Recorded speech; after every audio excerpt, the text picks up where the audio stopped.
কি করছে? আপনার পেজ থেকে যে ভিডিওটা করছিলাম তারিক রহমান নিজে দেখছে, দেখার পরে আমাকে 10,000 টাকা দিচ্ছে, বাচ্চার দায়িত্ব নিছে। তারেক রহমান আমার ভিডিও দেখছে?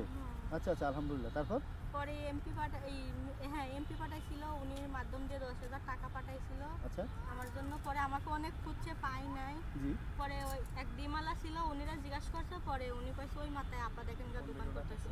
পরে রীতিমতো আমিও ভয় পাইছিলাম যে তারিক রহমানের নাম উচ্চারণ করছি, এর জন্য কি আমাকে কোনোই করবে নাকি। আচ্ছা, কোনটা কোনটা ভিডিও কোনটা? ওই যে ফ্ল্যাক্স ভাঙারের ভিডিও। ও আচ্ছা, তারেক রহমান যে ওনার আমুর কবর জিয়ারত করতে আসছিলেন, তখন ওই যে লাঠি ছোটার মধ্যে পিঠা খাইয়ে আপনার ফ্লাক্স ভেঙে গেছে। আচ্ছা, ওই ভিডিও উনি দেখছেন, দেখে খোঁজ করে আপনাকে বের করছেন এখানে এসে। আচ্ছা আচ্ছা, যখন আমার ধরনের ভিডিও দেখায়, আমার কয় দেখেন তো এটা আপনি কিনা, তখন আমি ভয় পেয়ে গেছিলাম যে আমি কি নাম টাম লিখছি, এর জন্য কি আমার বিরুদ্ধে কোনো অ্যাকশন নেবে কিনা। পরে কাছে আপু না, ভয়ের কিছু নাই, আমাদের স্যার আপনার সঙ্গে দেখা করবে। আচ্ছা তারপর পরে সেই এমপি আইসি 10,000 টাকা দিয়ে গেছে। হ্যাঁ আর কইছে যে আপনি যদি যেগুলো লাগবে আপনারা আমাকে শুধু জানাইন, আমরা দেওয়ার চেষ্টা করব। আচ্ছা, তারপর যে পড়াশোনার আমার বাচ্চার পড়াশোনার কথা কইছি, যে আমার স্বপ্ন মাদ্রাসায় পড়ানোর স্বপ্ন অনেক। কে কইছে যে ঠিক আছে আপনারা। আচ্ছা আচ্ছা, এখন প্লাক্সটা কই? যে প্লাক্সের কারণে ভাগ্য খুলছে।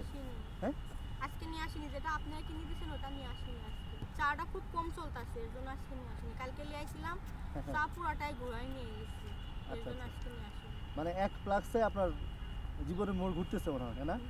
আচ্ছা, ওরে মাদ্রাসায় ভর্তি করাবে। আমি কখনো ভাবিনি যে এই জিনিসটা আমার সাথে ঘটবে। সোশ্যাল মিডিয়ার যুগ, ভিডিও সামনে চলেই যাইতে পারে। ফেসবুক যারা চালায়, আর ভিডিও মোটামুটি চলছে, বেশি চালেও নাই, তাও ওনার সামনে চলে গেছে। পরে নিজের দায়িত্ব নিয়ে টাকা দিয়ে গেছে 10,000, পড়াশোনার দায়িত্ব নিয়েছে, ফ্যামিলি কার্ড দিবে বলছে, না? ফ্যামিলি কার্ডের কথাও আমাকে বলছে যে আমরা যে ফ্যামিলি কার্ড দিব সেটাও আপনি পাবেন, আর একটা ভাতা সিস্টেম মতো টাকার কাট করে দিবে, যত কইছে আপনি বাচ্চা নিয়ে যত আপনি চুরি করে। অনেক বড় পাওয়া এটা আপনার জন্য। হ্যাঁ, আমার জন্য অনেক বড় পাওয়া। হ্যাঁ যে টাকা দিছিল, পরে আমি ধরেন ঘর ভাড়া দিছিলাম, 2 মাসের ঘর ভাড়ার ভিতরে সেই 2,000 টাকা দিছিলাম, আর 7,000 টাকা ছিল। 7,000 টাকা ঘর ভাড়া দিছিলাম, আর 2,000 টাকা দিয়ে সিগারেট কিনছিলাম, আর আমি 1,000 টাকা দিয়ে আমার ওষুধ কিনছিলাম। আচ্ছা আচ্ছা, যাক, মানে এখন টাকা শেষ হয়ে গেছে, না? তখন টাকা শেষ হয়ে গেছে। আপনাকে তো আমি প্রথম দিছিলাম, আপনি কফির ব্যবসা দিছিলেন। প্রথম আপনাকে কফির ব্যবসা দিছি, হ্যাঁ। তারপরে কফির ব্যবসা, এখন শীত নাই দেখে পরে চায়ের ব্যবসা দিছি, হ্যাঁ। চার ব্যবসা। আচ্ছা, এখন চা থেকে পরে ট্রেটাও তো আমি দিছি, না? হ্যাঁ, ট্রে দিছি, হ্যাঁ। আর 1 মাসের বাসা ভাড়া দিছিলাম 5,000, হ্যাঁ। আচ্ছা, যাক, আপনার জন্য আমি যতটুকু করছি, আপনি কি আমার উপর সন্তুষ্ট? আমি অনেক খুশি আপনার উপর। আচ্ছা। আমার আত্মীয় স্বজন আমার যেটুকু করে নাই, কিন্তু আপনি আমার জন্য কি করছেন। আচ্ছা, যাক, এই জন্য আমি আল্লাহর কাছে অনেক শুকরিয়া আদায় করি যে আপনাকে আল্লাহ খুব ভালো। আচ্ছা। আমিও মানে আমাদের প্রধানমন্ত্রী এখন, হ্যাঁ, আমাদের দেশে তো কখনো পুরুষ এরকম প্রধানমন্ত্রী হয় নাই, না, হ্যাঁ। না। এই প্রথম পুরুষ প্রধানমন্ত্রী হলেন উনি। হ্যাঁ, ওনার এই কাজে আমি খুবই সন্তুষ্ট। আমিও খুব খুশি উনি। আমি অবাক হয়েছি যে উনি আপনাকে নক দিছে, আবার আপনাকে 10,000 টাকা দিছে, আপনাকে সুযোগ সুবিধা দিবে বলছে।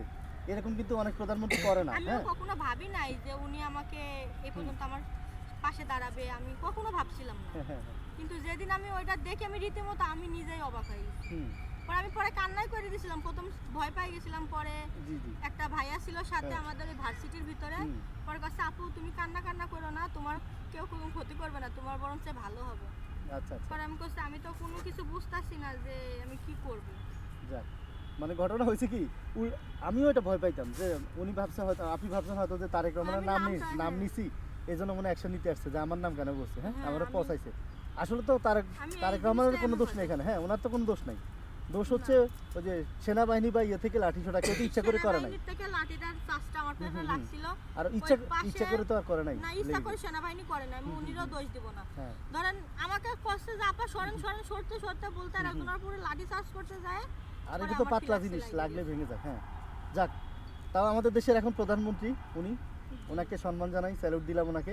আর দ্বিতীয় হচ্ছে উনি একজন মানবিক মানুষ, এটা বুঝেই যায় এখন, হ্যাঁ, যে উনি কতটা মানবিক, যে একটা মানুষের ভিডিও দেখে ওনার কারণে একটা ফ্লাক্স ভাঙছে দেখে উনি টাকা দিয়ে গেছেন। ফেসবুকে অ্যাক্টিভ থাকে বলে আপনি ভিডিওগুলো দেখছেন, নাহলে তো সেটাই, হ্যাঁ। অনেকে দেখবেন যে আমাদের যে শেখ হাসিনা যখন ছিল তখন কিন্তু এতটা কেউ সহযোগিতা পায় নাই। পাইছে কেমন দেশে, সেও দেশে গরিব মানুষ ঘর দেশে, কিন্তু এইভাবে কখনো আমি পাশে দাঁড়াইতে দেখি নাই। আচ্ছা, কখনো আমি দেখি নাই ইনির মতো পাশে দাঁড়াইতে। এটা হচ্ছে ইয়ংদের কাজ, বুঝছেন, হ্যাঁ। অনেক ভালো লাগছে আমার এই জিনিসটা। উনি পুরুষ মানুষ আর মহিলা মানুষের মধ্যে পার্থক্য আছে, বুঝছেন। আর ওনার হচ্ছে অ্যাক্টিভ, আর হচ্ছে ধরেন মহিলা মানুষের মন মানসিকতা আর একটু ইয়ং মানুষের মন মানসিকতা এক না। আর এক নম্বর হচ্ছে যে মানুষ মানবিক, সেই পারে এরকম কাজ করতে, যে একটা ফ্লাক্স ওনার কারণে ভাঙছে, উনি খোঁজ করে আবার মানুষ দিয়ে আপনাকে সাহায্য করাইছে, বিভিন্ন সুযোগ আমাকে সুবিধা ধরেন দিয়ে দিয়েছে। ইলেকশনের আগে থেকে আমারে খুঁজতাছে। হুম, হুম। আমি ইলেকশনের আগের দিন আসি নাই, ইলেকশনের দিন আমি বসছিলাম গাছ মাঠে, জি ওখানে কয়েকটা বিক্রি টিক্রি করছিলাম, ওখানে বিক্রি করার পরে পরে ওখান থেকে আমাকে ওখানেও গেছিল বলে খুঁজতে, ওখানে আমাকে আর পাই নাই, পরে আমি ওখান থেকে চলে আইছিলাম।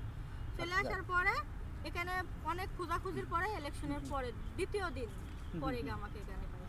আচ্ছা যাক, এখন এরকম প্রধানমন্ত্রী যদি সবসময় থাকে, ওনার মন আমি মানসিকতা। চাই যে উনি এমন ভাবে গরিব মানুষের পাশে থাকুক, আর আমি চাই উনি প্রধানমন্ত্রী থাকুক। আচ্ছা আমি নেক্সট টাইম আমরা কোনো আর প্রধানমন্ত্রী চাই। আচ্ছা, মানে এমন মন মানসিকতা নিয়ে যদি দেশ চালায়, হ্যাঁ, তাহলে দেশটা ভালো চলবে ইনশাআল্লাহ। অনেক হ্যাঁ, দেশটা ভালো ভালো চলবে ইনশাআল্লাহ।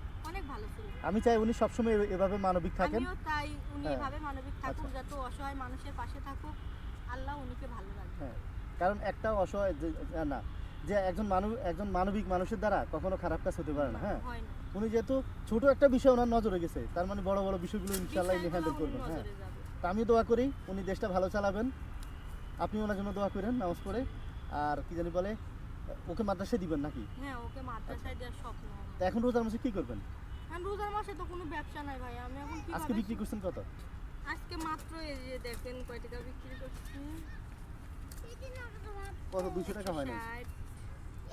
70, 80, 90, মানে 200 টাকা থেকে 8 টাকা কম না, হ্যাঁ। 200 টাকার মতো। এখানে তো সিগারেটই বিক্রি আছে অনেক টাকার না? আপনি কি করছেন, রোজা রাখবেন না? আমি রোজা সবগুলাই করি, আল্লাহ সবগুলো যদি করেন না? আমার সুস্থ তাহলে রাখে তো আমি এই যে সব- সাহারিতে কি খাবেন বা ইফতারের জন্য কি করছেন? এখনো কিছু করি নাই, আজকে বেচা কিনা করবো, তারপরে জায়গা সিদ্ধান্ত হবে বাসায় গিয়ে। রান্না বান্না বাজার সাথে কিছু করেন নাই? না, আমি বাসায় যা আসতে করবো। আচ্ছা, তো আমি তো ধরেন কারণ আমার পক্ষ থেকে নেন তো 2000 টাকা নিয়ে রোজার বাজার করেন। হ্যাঁ, মানে কয়েকদিন চলেন ইনশাল্লাহ। আমি আসি আরও, যদি চলতে না পারেন কোনো সমস্যা ফোন দিয়েন। হ্যাঁ, ফোন নাম্বার তো আমার আছে। হ্যাঁ, না, আমার আর কিছু বলার না, আপনারা সবাই মিলে আমার এই বাচ্চাটা খালি মাদ্রাসায় ভর্তি করে দেওয়ার ব্যবস্থা। আচ্ছা, উনি যেহেতু বলছে দেখেন, উনি যদি ভর্তি না করে আমরা তো আছি ইনশাল্লাহ। ঠিক, আমি আমার সাথে থাকলে ওর ভবিষ্যৎটা নষ্ট হয়ে হ্যাঁ, যাবে। ওখানে পার্কে ঘুরে ঘুরে দেখেন না? ঠিক, আমি যে পানি সিগারেট এগুলো নিয়ে বিক্রি করি, ওর ভবিষ্যৎটা নষ্ট হয়ে যাচ্ছে।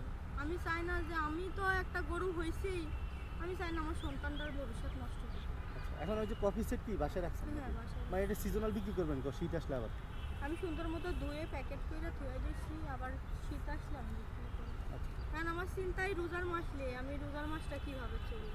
চিন্তা করতে হবে না, রিজিক তো আল্লাহ দিয়েই দিয়েছেন জন্মের আগে, এক রিজিক ব্যবস্থা তো হয়েই দিয়ে দিয়েছে, যাবে। আমি তো আর সুস্থ না, আমি তো অসুস্থ মানুষের জন্য এটাই তো- ঠিক। হ্যাঁ, যাক আমরা তো আছি। আচ্ছা দেখি আপনার জন্য কি করতে পারি। আমি হ্যাঁ, তো নিজেও অসুস্থ ভাইয়া, এর জন্য এই জন্য, নাহলে তো আমি হ্যাঁ, আপনাকে অসুস্থ দেখে, কইতাম না, হ্যাঁ। আর আপনাকে এত কষ্ট আর করতাম। এখন তো আপনার ভালো মন্দ খাইতে হবে।